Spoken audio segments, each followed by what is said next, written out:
Doki, do you have a side hustle? Do you know what I'm talking about when I even say that? No, it's not a dance move, but it could be that second job you've taken on to try and meet rising cost of living pressures. Maybe you've picked up some extra shifts at a bar on the weekends, or maybe you do some deliveries, or drive a hire car, or selling things online.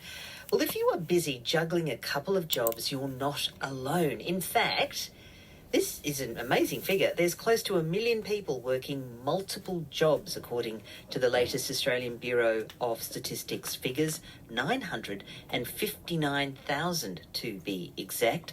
Are you one of them? That figure is actually up 8% on last year, and I'd love to hear from you if you've got another job, a side hustle. 1300 222 702, the text number 0467 922 702. Technically, I don't know if I have a side hustle, but I have this role on ABC Radio, but I also have a role on ABC TV, and I'm also writing a book at the moment. So not that I get paid any more money from doing all these extra jobs, but I do have a couple of jobs in the air, and it's not easy juggling all of those. Are you doing this? Maybe it's the first time you're attempting to try to get a bit of extra money by doing an extra job and finding it's a bit difficult to manage all the other things going on in your life. 1300 222 702. Share your experience with me. And joining me also to discuss this is Dr. Josh Healy. He's a senior lecturer in employment relations at the University of Newcastle. Hello to you, Josh. Hi, Indira. How are you going tonight? Okay, Josh. How many jobs do you have?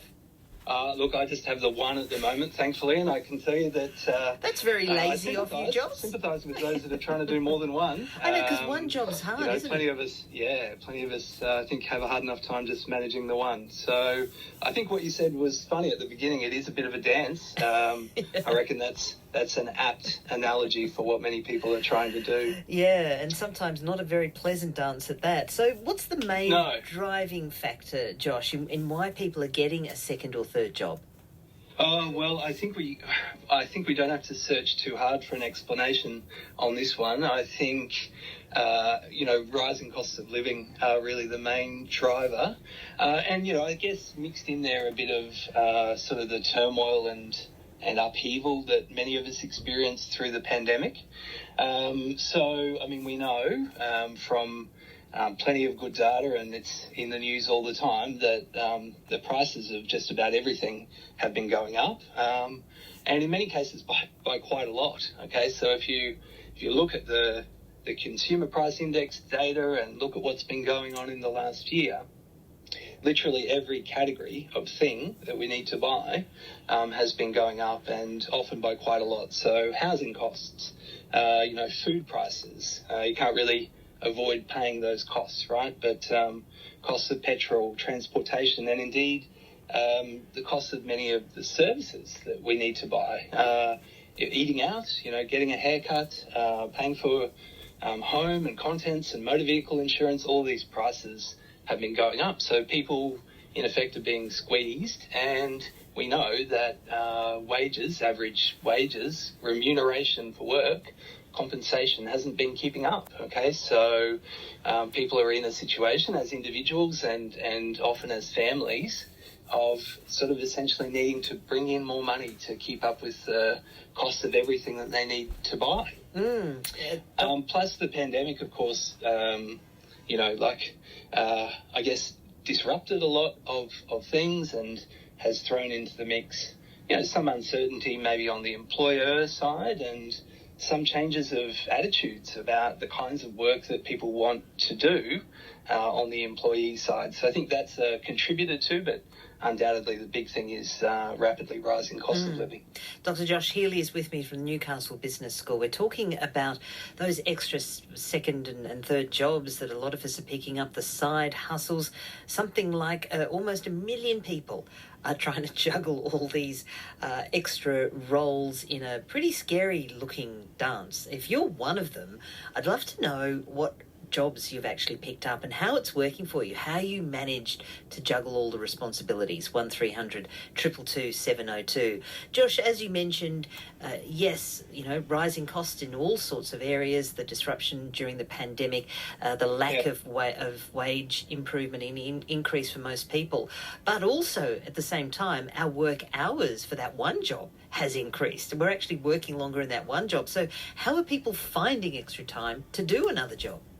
Yeah, I'm not really sure, to be honest. But that's partly why it can be helpful sometimes to think about this in a household context, right? So, maybe in a family situation, you've got one person who's, the primary earner, I guess you could say, who's working that full-time job and probably, working pretty hard in that capacity, probably putting in a bit of extra time around the sides, unpaid time, extra overtime. And then maybe they've got other people with whom they reside, their spouse, or other members of their household who, in better times, might not need to work or might not want to work so much because, they're managing all of the unpaid work of looking after children, for instance, who, in a situation where the household finances are being squeezed, might then need to, find the time. But honestly, I don't know quite how they manage to fit that in, to do a little bit of extra work on the sides, through getting, one job and kind of thereby contributing to the household that way, or, adding a second job. So we know that for those that are doing this, multiple job holding is the language that the Australian Bureau of Statistics uses. The most common form of this is actually working two part-time jobs concurrently. There are people who work a full-time job as their kind of main job and then another part-time job on top of that. And there's a small number, those lucky devils, who somehow, don't ask me how, manage to work two full-time jobs concurrently. So I guess they don't sleep. I want to know what their secret is. Maybe you've got some listeners who can call in, Indira, and tell us.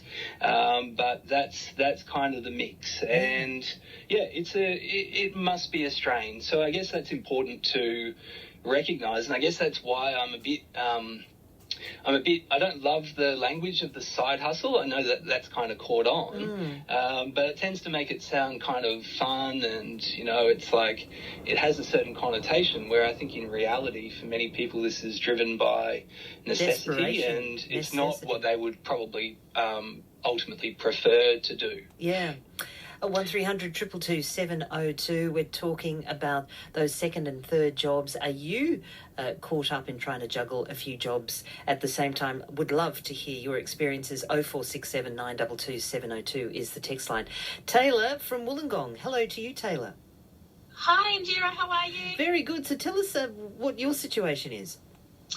So I have 3 jobs and I'm driving home from one of them now.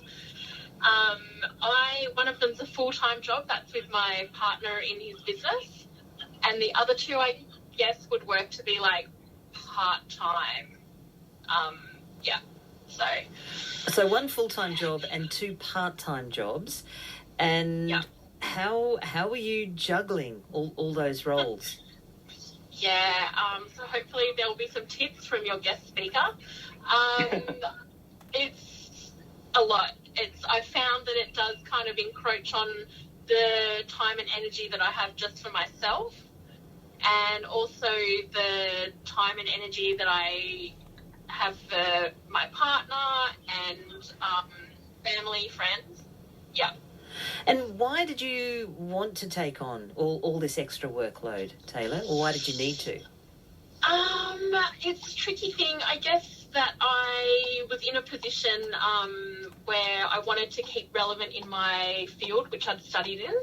And then, so that was the 2 sort of part-times one's with corrections and the other one's a consulting job. And it's good. They're keeping me busier than I thought that they would. And I've starting to think now, thinking of like cost of living, is that it's a great help. It's really eased the pressure. It's made things just a little bit easier and a bit more comfortable, actually.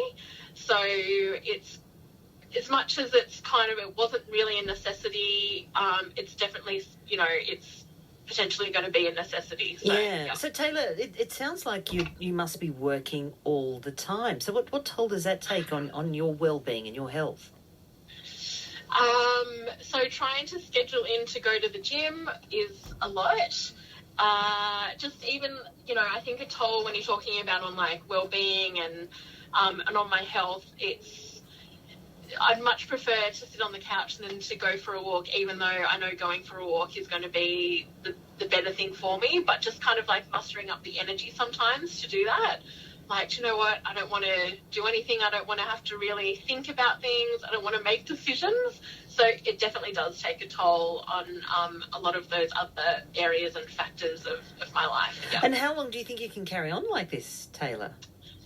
Well, I've been doing it for this whole year so far, and I'm going to have a break come December. So come December, I will only be doing... Oh, actually, I'll only be doing one job. Oh, wow. December. Just one job. just one job. But then I'll probably pick back up for 3 next year. So, Taylor, is it something you recommend to other people who may be listening who are also got a few financial, woes at the moment?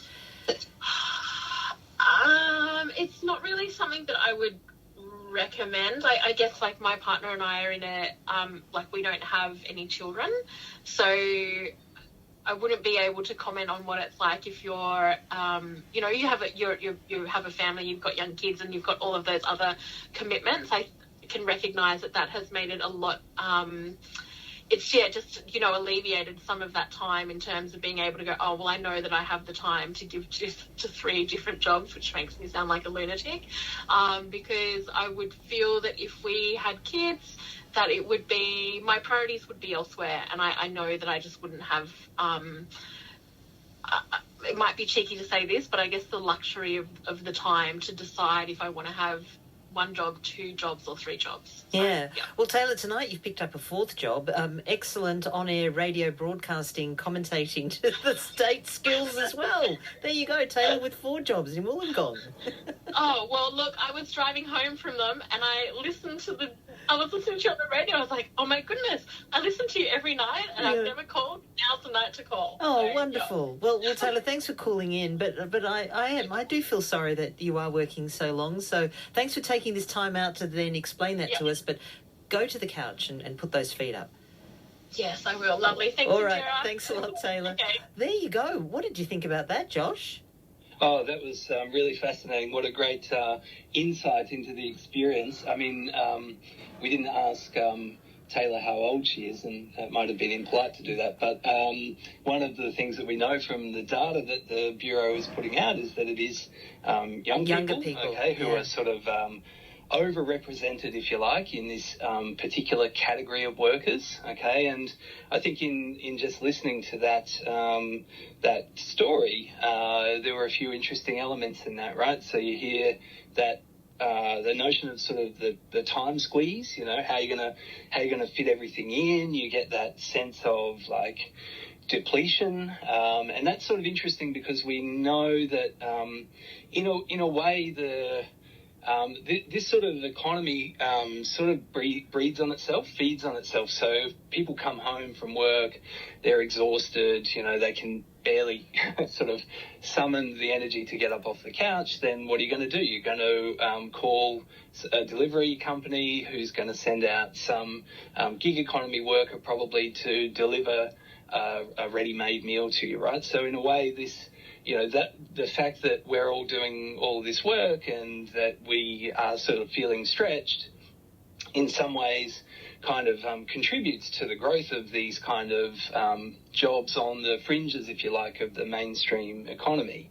That's interesting. And I guess also I'd respond to what Taylor said about the point about preferences, right? That you wouldn't necessarily be doing this, and that indeed, her outlook on these things might change in the not too distant future if they sort of her and her partner make certain decisions about starting a family and so on. So, this can be I guess for some people this can just be a thing that they do for a while. I guess in thinking about the younger workers, I guess I feel particularly mindful of their experience because, we know that it's gotten a lot harder to get that first step on the rung that ladder to like stable, reliable, high quality, and well paid work. So what people do, it's not so much a side hustle, it's more like and Taylor, a great example of this, I would say, it's more like this patchwork quilt of,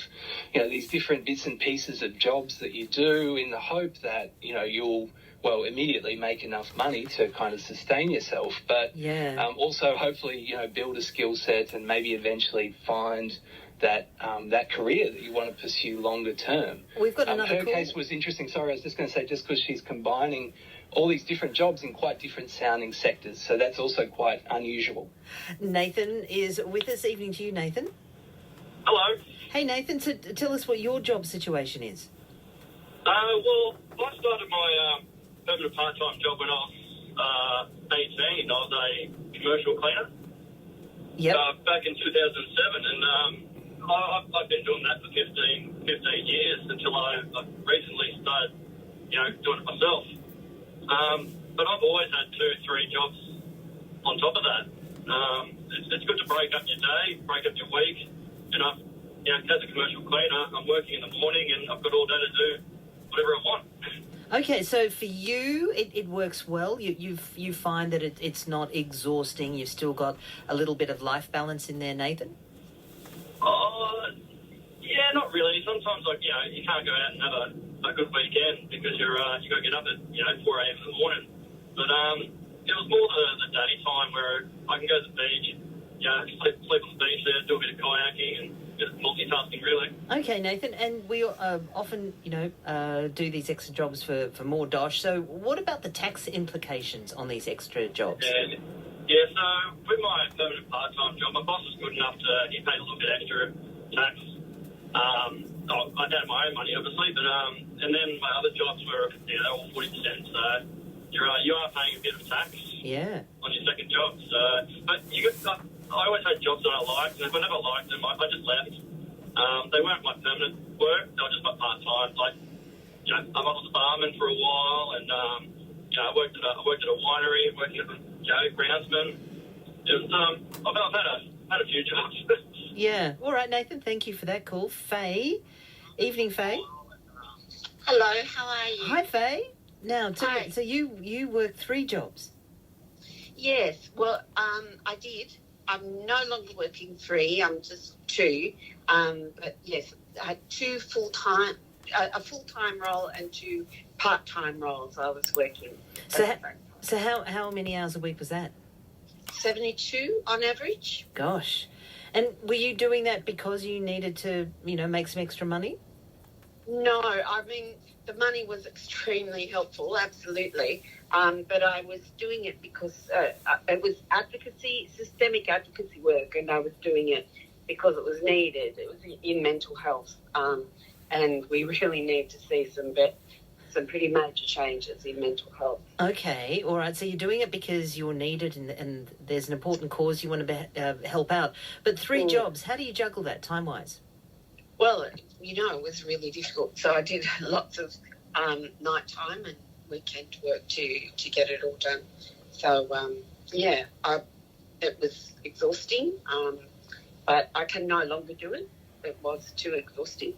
Yeah. So, but it was a real privilege, though, an incredible privilege to be in the positions that I had and to have the opportunity to say things that the mental health community, lived experience community, were saying to me that they wanted said.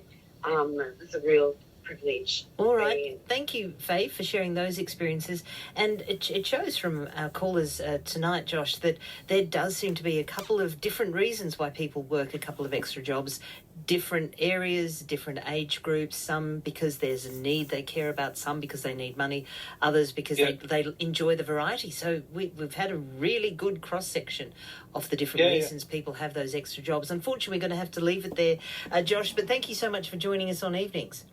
Thank you. Lovely to talk. Okay, Dr. Josh Healy from the Newcastle Business School, and thanks for sharing so many of your experiences. Taylor has texted back saying that she's at 38 and she would have been fine to ask, and she was happy to answer.